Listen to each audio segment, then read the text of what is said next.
Rob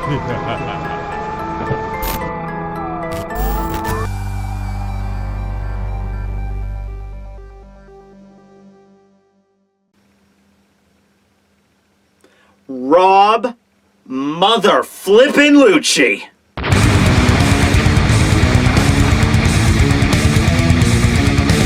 Yeah, man, I'll tell you what.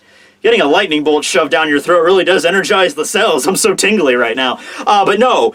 So yeah, welcome back, everybody. You know, I'm Vampire Tekking here. Welcome back to the 13 Nights of HoroWeen, where we count down the top 13 villains and antagonists in the entire One Piece story. And yeah, so Rob Lucci. You know why I love Rob Lucci? It's because, unlike a lot of the other villains, he doesn't have some convoluted plan. You know, like Crocodile wanted, you know, Project Utopia. Eneru wanted the Fairy Verth, or he wanted to, like, legitimately become a god. Rob Lucci has none of that. He's insanely intelligent. He's an intelligence operative. And so he just keeps his eyes on the prize. The only thing about Lucci is that his bloodthirstiness. He has that. And I think most of that is also because of his devil fruit, the leopard fruit.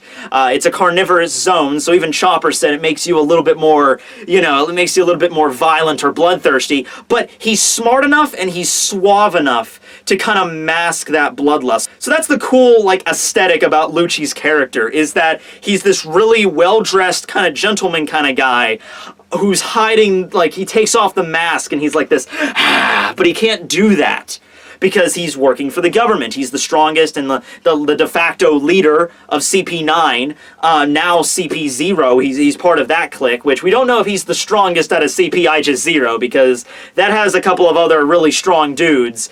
We know Spondum is also a member, as well as Kaku is involved with that, but we don't know anybody else that's involved with CPI-0, but there's very likely somebody that's even stronger than Lucci there. But yeah, so that's what's cool about him. You know, he's so intelligent and everything, but he's also bloodthirsty, because I'd keep that, you know, contained while he's working. But when he's fighting a worthy opponent, like when he has to fight against Luffy, he kind of, like, you know, he kind of revels in that, because he gets to cut loose. He's not the kind of guy who's like, all right, I'm usually very professional, but I really want to fight this guy. I really want to tear this rubber boy to shreds. You know, like, because he was walking with Spondum and, you know, to the Bridge of Hesitation, and it was like he was deliberately kind of just, like, delaying them, or, like, walking a little slow and everything like that. Like, and you know, Spondum's telling him, you know, make sure to do this, and Lucci's just like, okay, yes. And he's like, well, why didn't you do this? I'm like, you didn't tell me to do that. And like, he wants to fight Luffy, but he's still very dutiful to the government, but he's kind of like bending it. And even you have to say, you know, I was expecting throughout Enies Lobby, who was expecting Lucci to just turn on Spondum? Who was expecting that? Because it's the stereotypical, you know, Spondum's the guy in charge, but he's a fucking idiot. He's weak as hell. And then you have Lucci, who's the guy that's really has all the influence. He's the one that really has all the power if he really wanted to exert himself.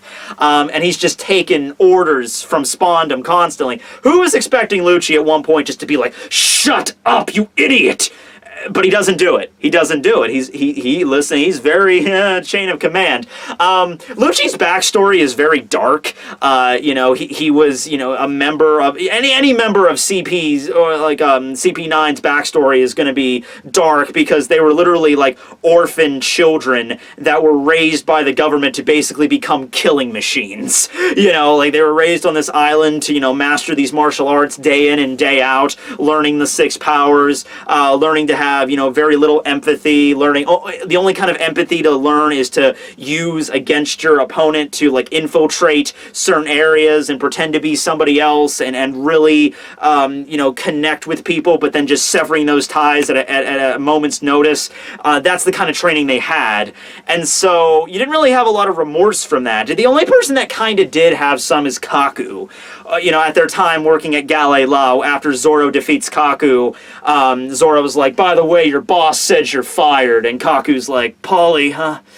Oh, that's too bad. So, you know, Kaku might have actually had a little bit of a connection with them, but people like Lucci have completely severed their tie with anybody, and he is just this cold-hearted machine, essentially. And it's cool, because it's like Luffy fighting the Terminator. which Luffy has kind of already done because he fought against Frankie, you know what I mean? So, yeah, and it's one of those things where during the cover story, they were sort of like the heroes, you know, where it's like they were kind of abandoned by the government, so they had to go off and kind of do their own thing, and eventually they became members of the Aegis Zero. Don't really know how that was going to work, because if you've read the cover story, CP9's independent report, it's actually kind of like a weird ambiguous ending where Spondum and his father Spondine are trying to like find CP9 and like make them pay for what they did, and then you have CP9, which is kind of like we're doing our own thing now, we're out on our own, and it's like one day we will return, and then they just sail off, and then the next time we see them after the time skip, they're working for the government again as CP Aegis Zero, Spondum included. So I'm like, I'm interested in seeing where the connection with that was, but it's interesting because so far in the story, aside from Buggy, and this was way back, we've never had a moment where Luffy has had to fight a main antagonist more than once. He fought against Buggy during Orange Town, and he had to kind of fight against him in Log Town, but not really. You know, they've met, like, Crocodile's been reintroduced, but Luffy never had to fight Crocodile again, is what I mean. From what I'm seeing, Eneru and Lucci definitely have enough going on right now that they're going to probably run across the Straw Hats again. Lucci most definitely, and they're gonna fight, you know, the Straw Hats again. It might not be, I mean, I would hope it would be like Luffy versus Eneru rematch, Luffy versus Lucci rematch, but it might be other Straw Hats to prove how much the Straw Hats have grown and stuff like that, maybe to not keep it the same thing as, because, you know, Luffy already fought Lucci, you don't want to see that again. I do, but maybe some people don't want to rehash or anything. But that's the neat thing that Oda does, is he doesn't just like, okay, Crocodile, you were defeated, all right, you're off, you're done. We're not gonna see you ever again. It's whatever. And he doesn't always, you know, make them always allies, is the case. You know, he portrays it rather realistically, where Luffy does not kill his opponents. Okay, so that doesn't automatically mean that they're going to become nice guys or neutral. Sometimes you can beat your opponent up, and then to the point where they're like, ugh, and then they'll get up, and then they'll heal, and then they'll still be the bad guys. You know, beating the shit out of them doesn't change their alignments, not always. And Luffy pummeled Lucci in that fight. He knocked him into a fucking coma. Alright, so, and then he came out of it, and he's still a member of the world government, and he's still doing the same thing he always did. So, he's gonna have to encounter Luffy again. We might have one of those things that's like, yeah, no half measures, Walter. You know, none of that. Like, you're gonna have to, you might actually have to kill him. And you know, Luffy having that thing in front of him, like, in order to get past me, I'm not gonna give up unless you kill me. And then Luffy's gonna have to straight up, like, fight and kill a guy right in front of him. You know, I don't know if the series is gonna go in that direction.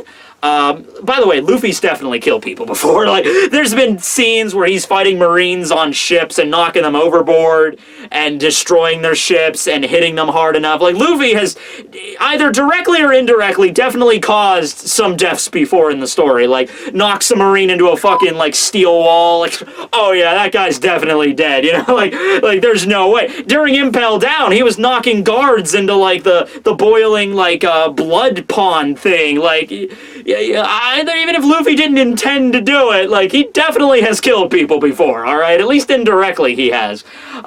Yeah. But I don't know if you're going to go through it, but I want to see Lucci again.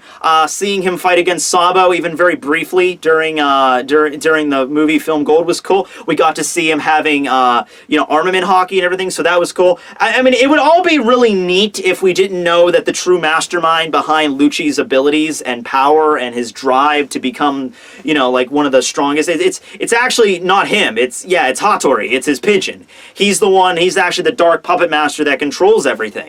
And it really is something that I wish Oda would just address already, because we've already figured this out. I mean, I figured this out, you know, days ago, and I know everyone else has we've already cracked the nut on this. Oda, you're exposed, all right? People need to tweet at him. Does Oda have a Twitter? I don't know. People need to tweet at him and be like, dude, we figured it out. Hattori's the mastermind, okay? So if you just introduce him as the true mastermind behind Lucci and all of CP, just zero, really, then I think we can move the story along a lot quicker, you know? Just be truthful with your fan base. Alright, everyone. Well, thanks for watching, and moving on, next time, top 3. Doflamingo's not part of it. I know what you're gonna say. He's not. Alright? He actually came really close. He was number 14 on this list. Yeah. You might think that everyone would have voted for him because he was really big in Dressrosa. Honestly, surprisingly, not that much.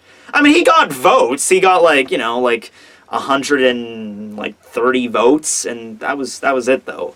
So not that many people care for Doflamingo. So there's other people out there. Alright, so hold on to that, alright? Signing out!